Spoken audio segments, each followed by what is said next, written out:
Et si être à moins 10 000 euros sur son compte en fin de mois, c'était finalement une bonne chose. Si réussir dans l'entrepreneuriat, atteindre ses objectifs de chiffre d'affaires, obtenir ses premiers clients, ça ne dépendait pas d'une méthode, mais d'un état d'esprit. On sous-estime la puissance de notre mindset et on se dit souvent « je serai plus heureux quand j'aurai atteint mon objectif financier ou quand je pourrai voyager partout dans le monde ». Se dire que je mets en pause ma vie sociale, ma vie amoureuse, le temps que mon entreprise fonctionne, cette vision extrémiste, soit l'un, soit l'autre, ne vous rendra pas heureux. Quand vous allez atteindre vos objectifs professionnels, vous allez tout arrêter dans votre travail pour partir en conquête amoureuse ? Non. Il faut harmoniser votre état d'esprit et c'est ce que l'on va voir dans cette vidéo. Si vous ne me connaissez pas, je m'appelle Sylvain Braillac, j'accompagne les entrepreneurs à atteindre leurs objectifs, que ce soit financiers ou sur le sens profond de leur activité.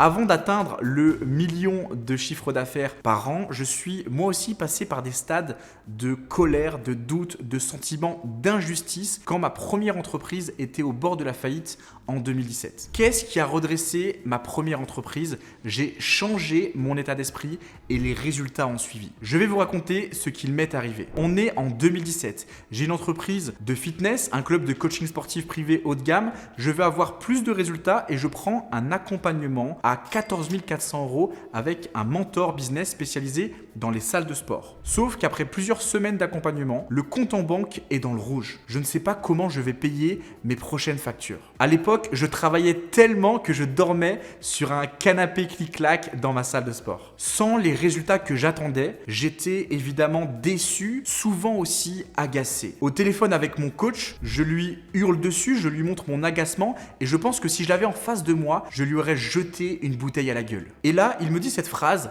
malgré ma situation, malgré mes factures, il me dit « Sylvain, tu n'es pas assez dans la gratitude ». Et quand on ne connaît pas l'impact que la gratitude peut avoir sur son activité ou sur nous-mêmes, on se dit « cette personne-là, il se paye ma tête ». Mais finalement, je l'ai écouté. J'ai suivi ses conseils, ses exercices. J'ai suivi ce qu'il me disait, même si ma situation financière était délicate et complexe à l'époque. J'ai retrouvé cette joie de vivre, cet enthousiasme et ça s'est ressenti dans mon entreprise. Mes ventes ont décollé dès que mon état d'esprit s'est aligné et s'est transformé. Quand j'ai eu cette révélation, j'ai eu envie de crier sur tous les toits, de la partager au plus de monde possible. C'est une des raisons pour laquelle je fais cette vidéo aujourd'hui. Je veux vous dévoiler ce que j'ai appris durant ces 6 dernières années à bosser sur ma gratitude chaque jour pour moi et mon entreprise. J'en ai fait une devise, une méthode, je l'applique au quotidien.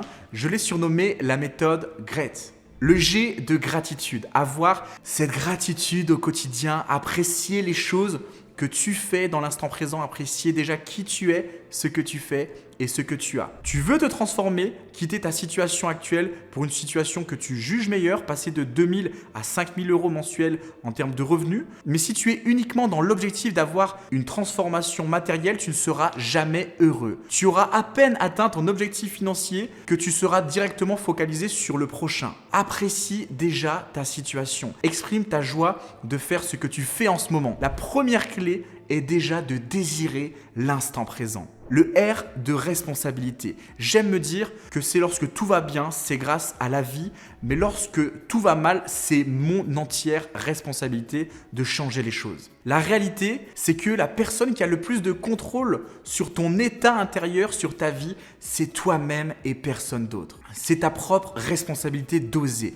D'oser créer ta propre vie, tes propres règles du jeu. Si tu veux démarrer, ose te lancer. Si tu veux construire un empire, c'est ta responsabilité. Personne ne va le faire à ta place. Même si je voulais me plaindre de mon mentor, je ne peux pas. C'est moi qui l'ai choisi. Pareil, si tu as déjà eu des business coachs qui ne t'ont pas apporté les résultats attendus, c'est ta responsabilité. Par exemple, dans mon activité de coaching, on a une garantie résultat ou remboursé. C'est notre façon d'exprimer personnellement notre responsabilité d'apporter des résultats à nos clients. En contrepartie, ils doivent aussi nous montrer qu'ils sont passés à l'action et qu'ils ont respecté le plan d'action personnalisé. C'est du donnant-donnant. Ensuite, c'est le E de l'environnement. Une phrase célèbre dit « Tu es la somme des 5 personnes que tu côtoies le plus souvent ». Je pense qu'elle est limitée et que la réalité est bien plus subtile que cela. Une grosse partie provient de l'environnement dans lequel tu évolues. C'est ton environnement informatif.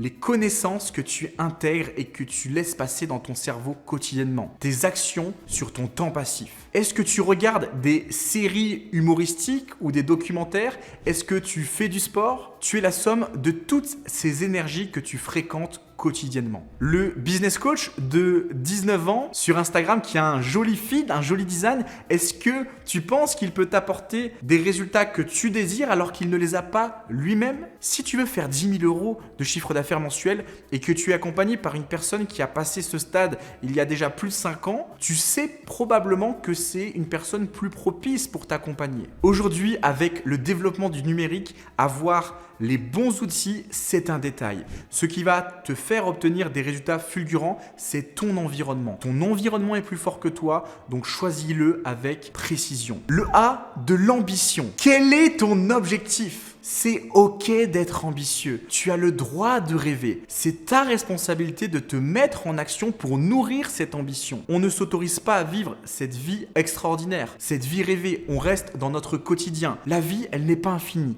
On va tous mourir un jour. Quand est-ce que tu vas te mettre véritablement à agir? Quand est-ce qu'il sera trop tard? Le but ici, ce n'est pas de te mettre le cafard, mais si tu prends conscience de cette réalité, tu vas enfin révéler ton plein potentiel, tu vas te mettre en action. Personnellement, ma vocation, c'est d'aider les gens à réaliser leurs rêves, à augmenter leur chiffre d'affaires, transformer leur vie financière, vivre la vie qui les inspire vraiment. Et ça déborde sur tous les aspects de ma vie. Que ce soit avec mes amis ou ma famille, bien sûr que je suis à l'écoute de mes proches. Je les questionne, je les écoute. Et c'est finalement cette vie extraordinaire que je veux mener. Être un allié dans ton déploiement personnel et professionnel. C'est pour cela que j'ai créé cette chaîne YouTube. Alors oui, je vais évidemment avoir des haters. Mais si dans le lot, j'aide une personne, juste une, à accomplir ses rêves et ses objectifs et la pousser à agir, je serai très heureux pour cette personne. Et ça vaut tous les haters du monde. Enfin, le T du temps actif et passif. Le temps actif, c'est ton temps professionnel. Tu dois exécuter les bonnes actions les plus importantes et urgentes pour toi et le développement de ton entreprise. Si tu ne sais pas lesquelles, je t'encourage fortement à te faire accompagner tout simplement. C'est comme cela que tu vas pouvoir avancer dans ta vie professionnelle. Personnellement, j'ai investi plus d'1 million d'euros sur moi en 6 ans par des accompagnements, des formations, des mentorings privés. Investir sur toi de façon intelligente, c'est la meilleure chose que tu puisses faire maintenant. Le temps passif, c'est le temps que tu prends pour toi dans ta sphère personnelle. Qu'est-ce que tu mets en place pour ta famille, être avec tes amis, faire une activité joyeuse et légère? Il faut que tous les jours, tu aies une action bénéfique pour toi en dehors de ton business. Tu dois nourrir cette vie personnelle pour déployer plus de joie et de légèreté dans ta vie. Ce n'est pas en s'enfermant 18 heures par jour que tu vas devenir une personne extraordinaire. Bien au contraire, tu vas en souffrir. Et si tu souffres, tes projets en pâtissent. Le but, c'est pas d'avoir un équilibre 50-50, mais une harmonie. Ça peut être un 80% business, 20% perso. Il faut que tu acceptes qu'il y a un déséquilibre dans ta vie, mais tu ne dois pas avoir de disharmonie. La joie va venir brûler toutes les émotions négatives. Accorde-toi d'être joyeux au quotidien et tu verras que les épreuves que tu rencontres actuellement seront beaucoup plus faciles à vivre. Un bon exercice que je pratique tous les soirs, c'est l'examen de conscience. Demande-toi si tu t'es amusé aujourd'hui et pourquoi. Si aujourd'hui tu t'es amusé, la journée est gagnée. Si ce n'est pas le cas, la journée est perdue. Cette simple question, c'est le premier pas. Je ne vais pas te dévoiler toutes les subtilités et les clés à haut niveau. N'essaye pas d'être parfait, mais bon tous les jours. C'est le principe de la méthode GREAT. Si alors que tu regardes cette vidéo, tu comprends que la gratitude, c'est un aspect de ta vie qui te manque aujourd'hui, où ça fait sens en toi, mais tu ne sais pas encore pourquoi ou comment déployer tout cela, prends un appel avec nous. On organise 20 appels CIA par mois. On ne peut pas faire plus, donc on sélectionne les personnes que l'on peut véritablement aider. L'objectif de cet appel est dans l'acronyme. Le C de clarté, on te dit où tu en es sur ton activité. Le I d'inhibiteur, on lève les blocages, les obstacles et ce qui te freine actuellement. Et le A d'action pour que tu repartes avec un plan d'action concret à mettre en place. Pour candidater, c'est simple et facile. Je t'ai mis un formulaire en description. Réponds évidemment honnêtement et ainsi on pourra t'apporter de la clarté sur ta situation, mais surtout, on ne va pas te laisser repartir sans un plan d'action concret et personnalisé. Si le contenu de cette vidéo t'a plu, mais que tu ne sais pas si c'est le bon moment pour toi de prendre cet appel, tu peux tout simplement regarder cette autre vidéo et t'abonner pour ne pas louper les prochaines. À très vite!